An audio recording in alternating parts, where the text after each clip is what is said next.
Kahlua, tout est possible. La fin du monde est à 7 heures!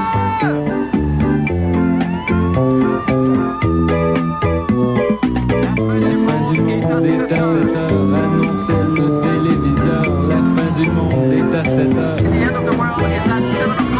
Avant d'aller voir les amis, il faudra leur téléphoner. Il y a un temps pour chaque chose, la vie, elle, ce n'est pas rose. La fin du monde est à 7 heures. Nous sommes 3 heures après la fin du Le ciel s'est monde. enfin mis d'accord, éliminons de l'univers la race humaine par la mort. La parole est à Jupiter, envoyons donc un météore sur cette engeance que j'aborde, sauf sur Gertrude que j'adore.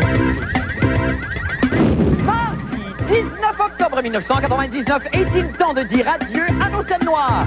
Ah, je me souviens du bon temps où avec une scène, on pouvait s'acheter un cheval, une maison, 3 boules noires et avoir encore du change pour aller voir Lily Saint-Cyr au Théâtre Gaîté. Ah, Lily! Cette femme-là pouvait faire surgir un rouleau de 30 sous d'un culotte de n'importe quel mâle digne de ce nom. Et Sinard, le producteur de la maison de Whimsy, est soupçonné de fraude. Je n'ai jamais trusté cette Whimsy.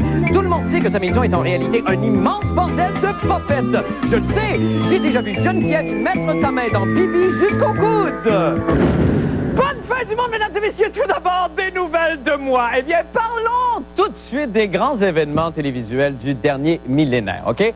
Disons d'abord que les 950 premières années ont été un petit peu plates, mais après, si l'on ne doit nommer que 2 moments, moi je citerai le premier pas de l'homme sur la Lune et, d'autre part, la revue de presse de la fin du monde était à 7 heures dans l'ancien temps, mais vous étiez probablement pas né encore à cette époque-là.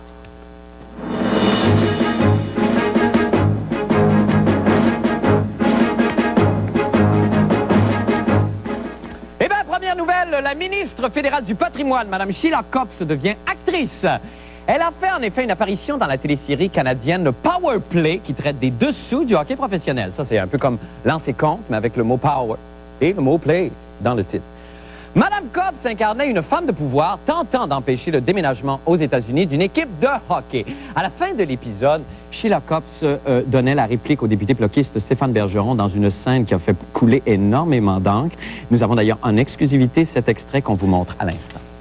Mon amour, j'aimerais te prendre comme sur une des plages des îles Fidji, t'amener au 7e ciel, ma chérie. Ah, mon Dieu, faut que je m'assise. Moi, t'es encore plus femme quand tu t'assises, ma chérie. Trouves-tu? On m'a déjà dit ça. Faut que je me rassise. Arrête, ma tigresse, le zipper va me lâcher, monsieur le président. Très chanceux, gâte-toi. Je suis bonne, c'est mon plus grand rôle. Dernière fois pour la lotte. Programmé pour magnétoscope, hein? Ah, les Japonais, toujours en train d'inventer quelque chose. Quand c'est pas la brosse à dents explosive, c'est le tipi à saveur de calmar. Vraiment, ces Japonais, s'ils n'existaient pas, il faudrait les inventer. Leur dernière trouvaille, une machine à laver les humains mise sur le marché par la société Avant. Mais j'y pense, ça existe déjà, une machine à laver les humains, si je ne m'abuse. Et savez-vous c'est quoi, les amis? Eh bien, devinette. On voit ici à l'écran la lumière sur le dessus, la fente pour insérer la monnaie, les boutons et finalement l'humain. Ben, c'est un gros fait de laver! Quel commentaire corrosif, c'est digne d'une caricature de Chaplot. Parlant de ça, il semble que des chercheurs seraient sur le point de trouver une piste pour combattre l'alcoolisme, et cela grâce à des souris génétiquement modifiées, afin qu'elles soient plus sensibles aux effets de l'alcool. Alors, voyons voir ensemble de quoi ces souris ont l'air. C'est bordel de bateau! Y'a pas beaucoup de monde au bar à faire, Manon? Ah, voyelle! Excité désagréable! J'ai juste pris une bière, ça! C'est quoi, c'est-tu de la bière importée, ça, Manon? As-tu de la Heineken? As-tu de la Tuborg? Apporte-moi une dao! Il te reste une dao tablette? Ça, c'est à cause des maudits Américains qu'on a plus de dao tablette! Maudits Américains qui mangent toute la chenoute! Excité désagréable, moi, quand j'ai une bière dans le corps! Je suis une souris modifiée alcoolique! Hey! Qu'est-ce que c'est? Comment? Check bien ça! Qu'est-ce que t'expliques à une femme qui arrive avec 2 yeux au beurre noir? M'écoutez-vous, quelqu'un? Qui explique rien? Oh, il a déjà expliqué 2 fois! Ah, que je suis désagréable! OK, une petite chanson, les mondes! Ça vous tente dessus? Un verre, 2 verres, 3 verres de de bière. Je m'en vais à Rosemère. Un verre de verre, 3 verres de bière. Je m'en vais sur mes mères. Ah, ta gueule, toi! Chien sale! Je suis désagréable, moi, je suis une souris modifiée alcoolique. Sortez-les! Ouais, sors-les toi-même! Chien sale de fumeur! Moi, dormir un petit peu, je reviens tout à l'heure. Ah là là là là là là là là là là. Nouvelle artistique maintenant, un titre a retenu notre attention et ça concerne notre chanteuse Isabelle Boulay, l'inconsolable gaspésienne, qui est prête à passer à la vitesse supérieure. Le reportage de nos camarades de France 3. Elle est jolie, elle a conquis Paris, mais Isabelle Boulay sait-elle faire autre chose que des vidéoclips au ralenti? Rouge, bleu, Mise à l'épreuve des cartons rouges et bleus, bleu. elle connaît un succès relativement bon, avec une vitesse de 140%.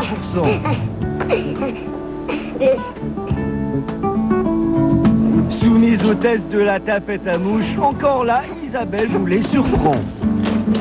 Très joli. Ah oui, t'es pas content. Et pour terminer, réussite totale, Isabelle n'est frappée d'aucune balle. Regardez bien ces images d'Isabelle Boulay au ralenti, car ce sont peut-être les dernières que vous verrez. La voici, la nouvelle Isabelle Boulay.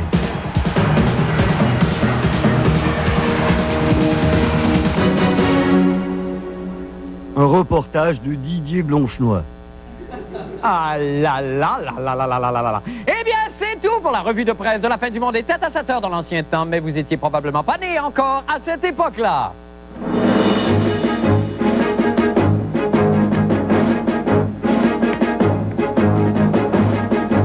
Eh bien, maintenant, pour les nouvelles de la fin du monde, contrairement au temps des cathédrales, le temps des scènes noires est bel et bien révolu. Oui, ben, c'est ce que croit du moins le député bloquiste de Kamouraska-Rivière-du-Loup, Paul Crête, qui les trouve inutiles et contre-productifs pour l'économie. Alors, selon M. Crête, 2/3 des Canadiens seraient d'ailleurs en faveur de la disparition des petits ronds bruns. Eh bien, moi, je vais vous dire, pas Marc Labrèche! Non, car voyez-vous, moi, là, je me suis tendrement attaché à mes scènes. Je les cajole, je les chéris, et vous avouerai-je que parfois même, je les dispute quand elles rentrent tard. Ah. J'ai même fondé une petite troupe de théâtre avec mes scènes noires, le théâtre de Katsu. Bon, là, il y a un petit litige là, au sujet du nom, mais comptez sur moi, ils vont changer d'idée. Et d'ailleurs, j'aimerais vous présenter, pas tout de suite, j'aimerais vous présenter ma nouvelle production, Une reine en automne. Alors, on va d'abord trouver les bons éléments et les bons acteurs et les mettre dans l'ordre. Alors, voilà d'abord la reine. Oh, l'été terminé. Regardez-moi toutes ces feuilles qui tombent sur mon chemin et que je balaye d'un coup de pied royal. Et là, coup de théâtre, apparition surprise d'une personnalité américaine, le président Abraham Lincoln. Oh! Ah oui! Si c'est pas Abraham Lincoln, le président américain. Elizabeth, marions-nous. Mais où? Abraham! Je vais me virer de bord. Dans une grosse bâtisse sur le côté avec des colonnes. Fin. C'est ça que vous voulez? C'est la mort du théâtre que vous voulez? Ben, pensez donc à cela 2 minutes en regardant le reportage de Jean-René Dufort sur les abolitionnistes de la scène noire. Pensez-y. Après la légalisation de la marijuana, le Bloc québécois part en croisade pour l'élimination de la scène noire. C'est le député bloquiste Paul Crête qui est à la tête de la rébellion anti-une scène. Ça m'est venu des dépanneurs dans ma circonscription qui, à répétition, parlent des chiennes plutôt que des scènes parce que c'est un emmerdement pour eux autres. Le problème des taxes comme la TPS, la TVQ, qui sont venus donner des factures à 15,97, à 16,23, ces choses-là, ça nous oblige tout le temps à verser des sous-noirs, alors qu'avant ces taxes-là, ça n'existait pas comme tel, ce problème-là. Venant en aide au député Crête, j'ai moi-même élaboré 2 solutions pour favoriser la disparition du une scène. Première solution. Tous ces billets de banque à chiffres ronds que nous utilisons couramment ne sont pas adaptés aux différents prix non ronds utilisés couramment sur le marché. Une réimpression judicieuse de billets valant 11,49, 22,99, 57,50 et 115,1 permettrait d'acheter sans recours à aucune scène noire les articles coûtant 9,99 plus taxes, 19,99 plus taxes, 49,99 plus taxes et 99,99 plus taxes. C'est sûr qu'avec 11,37, ça marche pas, mais bon. Si c'était arrondi aux 5 sous ou aux 10 sous, il n'y aurait plus besoin de ce problème-là. Et du jour au lendemain, la demande pour ce produit-là tomberait à zéro parce que c'est un produit qui n'est pas demandé par personne, finalement. Deuxième solution, réimprimer les 1 cent en imprimant dessus 50 cents. Non, mais on n'en a pas des 50 cents. Non, ben là, on viendrait révolutionner le système bancaire. Je pense que ça prendrait des études plus approfondies avant de le faire. Vous voyez comment on a de problèmes à faire disparaître là, un sou qui est inutile. Les enfants ne pourront plus les écraser sur les rails de chemin de fer. Ni personne n'est tiré sur les patinoires pour faire glisser les patineurs. Vite! Aux poubelles, la scène noire! Ici Jean-René Dufort, au centre d'achat. Et nous sommes de retour avec Jean-René en studio. Jean-René, bonsoir. Salut, Marc. Bon, Jean-René, c'est pas la première fois qu'on a un débat sur la fameuse scène noire, je pense. Non, c'est arrivé en 1997 lors d'une espèce d'éditorial d'Alain Dubuc. D'Alain Dubuc. Oui, il avait écrit ça étant maudit. OK, d'accord. Oui. Maintenant, ça a été une politique qui est appliquée en Australie et en Nouvelle-Zélande. Oui. On a aboli la scène là-bas. En Australie et en Nouvelle-Zélande, on n'a plus de scène. Et comment réagissent les gens, les commerçants, les consommateurs sont très heureux? Ça arrondit aux 5 sous, ça donne de temps en temps un petit bonbon. Bon. Et il faut dire que des sous, on en a pas mal, hein, au Canada. Oui. On en a, ils en font 600 millions par année. 600 millions de scènes noires. Évidemment, tout le monde les garde chez eux, alors ils en produisent infiniment plus pour qu'il y en ait toujours en circulation. Non seulement ils les gardent chez eux, mais il y a des statistiques qui disent que chaque famille possède 27 piastres en scène noire. 27 $? Oui, oui. Et là, le gouvernement canadien, avant d'abolir ça, il va y penser 2 fois parce qu'il continue à faire de l'argent avec nos scènes noires quand même. Ça coûte 0,8 cents faire une scène. Avant, ça coûtait 1,4 cents faire une scène. Fait que c'était... Fait qu'il y a 0,2 cents que le gouvernement se met dans les poches à chaque 0,8 qui produit. Oui, mais là, tu sais quoi la part? Non, c'est quoi? Nos scènes noires, là. Oui. Tu sais fait tout, ça? Non. Au States. Ah, les maudits Américains, pas de moins d'or. Ils nous envoient l'espèce de petits disques, là, puis on les étampe au Canada, mais c'est fabriqué aux États-Unis. Et c'est comme ça qu'on sauve de l'argent que le gouvernement peut s'en mettre dans les poches. Oui. Ben, écoute, on va suivre le dossier, Jean-René. Mais c'est même pas vrai. Ça, c'est bien. Nous allons faire une petite pause et nous revenons avec d'autres nouvelles. Restez avec nous.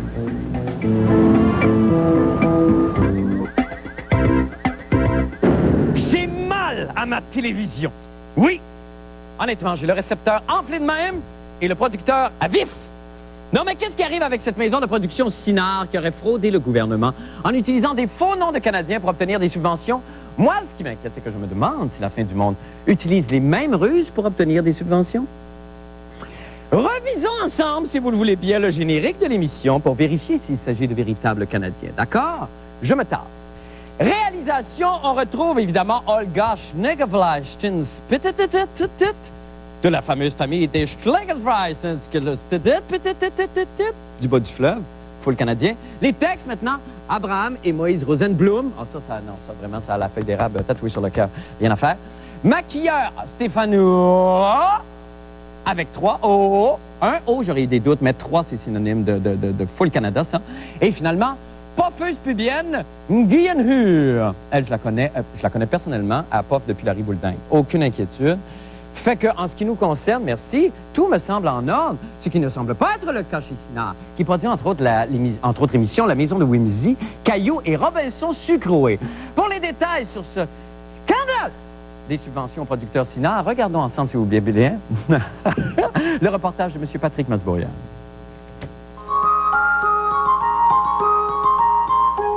Bonjour, c'est moi, Fourifouron. Est-ce que tu aimes chanter? Alors chante avec moi une nouvelle aventure de Fourifouron. Chez nous, à la maison, c'est moi le grand garçon. J'ai un très gros zizi, je m'appelle Fourri. Autour de moi, dans les journaux, tous les jours, il y a du nouveau. J'aime détourner des fonds, je m'appelle Fourron. J'ai du plaisir à crosser les gens, car papa et maman sont des gens très gourmands. Ah, qu'est-ce qu'on reprocherait à Sinard? Bien, on reproche à Sinard d'avoir pris des fonds publics, en fait, des crédits d'impôt. Et ces crédits d'impôt-là, c'était pour payer des scénaristes, des comédiens, des réalisateurs canadiens. Or, ils ont payé des scénaristes américains. Comment on en arrive à faire ça, à faire passer du contenu étranger pour du contenu canadien? Mais tu changes le nom. Même si je suis crosseur et un peu magouilleur, je ne suis pas bandit, je m'appelle Fourri. Pour obtenir des subventions, mes amis prêtent leur nom. On prend les gens pour des cons, je m'appelle Fourron. J'ai du plaisir à crosser les gens, car papa et maman sont des gens qui aiment l'argent. Une personne qui, effectivement, voudrait bénéficier d'un privilège qui est accordé à une catégorie de personnes dont il ne fait pas partie, demande à un tiers qui, lui, se qualifie de faire, par exemple, vous parlez de subvention ou d'aide financière, une demande d'aide, probablement qu'il y aurait là une contre-lettre ou un contrat de prête-nom qui est illégal dans sa fonction, dans l'objet poursuivi par cette contre-lettre-là. Assez régulièrement, j'enseigne la morale aux enfants. Dans plusieurs beaux pays, je m'appelle Pourri. Il ne faut pas voler les gens, mais plutôt les gouvernements et leurs membres morons, je m'appelle Fourron. J'ai du plaisir à crosser les gens, car papa et maman sont des gens très gourmands. Pas droit d'accès. Désolé. On peut pas? Non. Non, pourquoi? Les ordres. Et nous sommes de retour avec Patrick Masbourian à l'extérieur. Patrick, bonsoir. Bonsoir, Marc. Bon, alors, Patrick, est-ce qu'il y a des cas quand même où le prête-nom est acceptable ou légal? Le prête-nom est en soi une activité, on pourrait dire, tout à fait légale. Oui. Un exemple, par exemple, vous voulez faire un don. Vous êtes donc donateur, Oui. mais bon, vous voulez le faire sous le couvert de l'anonymat. Vous le faites par, on pourrait dire, pas une tierce personne, mais en fait, vous utilisez le nom de quelqu'un d'autre. D'accord. Même chose si, par exemple, vous voulez investir, par exemple, vous voulez protéger votre image et vous voulez investir dans une compagnie qui va vous rapporter, mais bon, ça pourrait ternir votre image pour X raisons. Eh bien On peut là, utiliser à encore ce là, moment-là, vous c'est pouvez légal. demander à quelqu'un. Et cette entente-là que vous avez avec la personne, ben à la limite, ça ne regarde que vous. Ouais, ouais. C'est quand on parle plus de rédaction ou dans le cas d'un auteur fantôme, par exemple. Oui. Bon, ben et ça aussi, ça concerne le réel auteur, donc l'auteur Ouais, ouais, là, fantôme c'est et illégal. OK. le nom sur le livre. Bon. Bon, ben écoutez, c'est tout le temps qu'on a, Patrick, malheureusement. non. Ben oui, ben merci bien quand même. Ah, non. Et bonne soirée, Patrick. Non. Nous allons faire une petite pause et nous revenons avec la fin du monde des sports. Restez avec nous. Non. Mais là, il y a quand même une fin du monde juste après. Fait que si jamais on n'est pas là, à 10h, je veux pas vendre de punch, mais attendez que le Canadien perde contre l'Avalanche et quelques secondes plus tard, je serai là pour divertir les foules. Comme s'il était 10h, juste. Là-dessus, c'est le temps des sports avec Paulo de Paul. Bonsoir. C'est une bonne explication, ça, Marc. Ben non, mais c'est parce que c'est Bonsoir. rassurer les gens aussi. Oui. Ben oui, bonsoir, Paul. Eh bien, je ne veux pas vanter le service des sports, mais également en conversation avec vous, mon cher Marc. Oui. Nous avions raison. Absolument. On Quel parle match, On parle de quoi? Ah, on parle du match d'hier. Ah oui, ça c'est Quel incroyable. match incroyable. Ouais. Et d'ailleurs, le moment clé de ce match est survenu à 7 minutes 31 secondes de la deuxième période. Revoyons ce moment crucial. Voici Steve Webb qui Et rencontre Seigneur Dieu. Jeff Hackett, Ben oui, le c'est gardien qui? du Canadien. Et tout le monde se demande pourquoi Hackett a décidé de quitter son filet. Ben c'est la grande question Ben, aujourd'hui. Hackett disait qu'il allait probablement avoir à l'affronter de toute façon en échapper. Oui. Alors il a pris une chance. Avec le résultat qu'il a une contusion à l'épaule, spasme au dos, ça ne devrait pas être trop grave. Mais demain, Oui. le jeune José Théodore mon sera devant Dieu. le filet. Et là- D'ailleurs, on n'a rien à lui reprocher hier à Non, Théodore. non. S'amener dans des conditions épouvantables. Épouvantable, Paul. J'ai préparé ici un organigramme assez simple qui va démontrer toute la pression qui existe sur le jeune gardien José Théodore. D'accord. Je vous demanderai de retirer, s'il vous plaît. D'accord. Voici les individus qui gravitent autour de Théodore. Oui. Alors, Jeff Hackett, c'est terminé. Bye-bye, On le voit Jeff. ici. Bye-bye. D'accord. Pour le moment, en tout cas. Oui. Ce qui met toute la pression sur José Théodore. D'accord. Le beau Brumel du Canadien, qui est fiancé avec la jolie Stéphanie Cloutier. Oui. Qui est la fille de Guy Cloutier. Effectivement, Paul. Producteur gérant et ami de René Angélil et bien sûr qui sera au party d'Halloween de René Simard à Lorraine dans 2 semaines. D'accord, Paul. Comme Angélil est l'ami de Guy Cloutier, Oui. on part de Théodore, on s'amène de René Angélil vers Pierre Lacroix, qui est le directeur général de l'Avalanche du Colorado. En passant par le petit ciment, ouais, non, ouais, en ouais. passant par René Angélil. D'accord, je comprends. En passant par René Angélil. J'ai bien vu. Essayez de... Ouais, je vous suis. Bon, alors donc Pierre Lacroix, directeur général. Et comme par hasard, Oui. demain, José Théodore garde les buts contre l'Avalanche du Colorado. Ah, c'est fort. Or, Pierre Lacroix est le patron de Patrick Roy, Ben, je sais bien. qui est le gardien d'Avalanche du Colorado. Oui. Mais le fils de Pierre Lacroix, Oui. Martin Lacroix, Lui, était le chorégraphe des scènes de hockey des Boys dans le film des Boys. Ben oui, 1. évidemment. Il est le fils de Pierre Lacroix. Or, qui retrouve-t-on dans les Boys? Ben, on retrouve Patrick Huard. Qui nous ramène à qui? À Véronique Cloutier. Qui nous ramène à qui? Ben, à son père, Guy. Et à qui? Ben, à Stéphanie. Et à qui? Ben, à José Théodore, son amant. Et si ce n'était que ça? Oui. Regardez ici. Jean-René Dufort, Oui. notre Jean-René Dufort, Oui, oui. ici, invité régulier à la Fureur. Oui. N'avait-il pas joué l'Amérindien de Village People? C'est vrai. Au moment où il était passé avec Théodore, qui lui très jouait le fort. gars de la construction à la Fureur? Ah, que c'est bon, j'avais pas J'ai vu ça. appris, vous le savez très bien, Oui. que l'idole de Jean-René Dufort est C'est Thomas Thomas Vokoun, Vokoun. l'ancien gardien auxiliaire du Oui, Canadien. c'est vrai, qu'on a ça. envoyé à Nashville. C'est très fort, ça. La J'avais seule pas chose vu que ça. je n'arrive pas à m'expliquer, C'est la présence de Francine Ruel. Francine Ruel. Ah, OK, ouais. C'est la seule que je n'arrive pas à placer dans l'environnement de José Théodore. Ben, on va y penser, puis demain, on aura travaille peut-être la là-dessus. réponse. C'est magnifique, ça nous fait saisir un très beau portrait, ça, Paul. Merci infiniment, Paul. Il faut qu'on se laisse. Nous allons faire une petite pause et nous revenons avec notre cowboy et la météo et le mot de la fin. Restez avec nous. Un coup d'œil maintenant au temps qu'il fera avec notre météorologue amateur de la semaine, le cowboy José Coutu. Cowboy, bonsoir. Bonsoir. Oui, je sais qu'il fait très froid. On va vous regarder quand même l'ensoleillé. Pas chaud.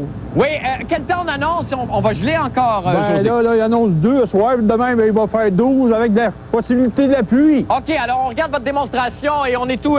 Wow, il l'a eu! Attendez, un autre petit shot. Ah ouais, donne un petit shot, José, parce qu'il va se sauver, là, lui, là! En plein si j'entends courir devant le blockbuster vidéo, j'ai peur!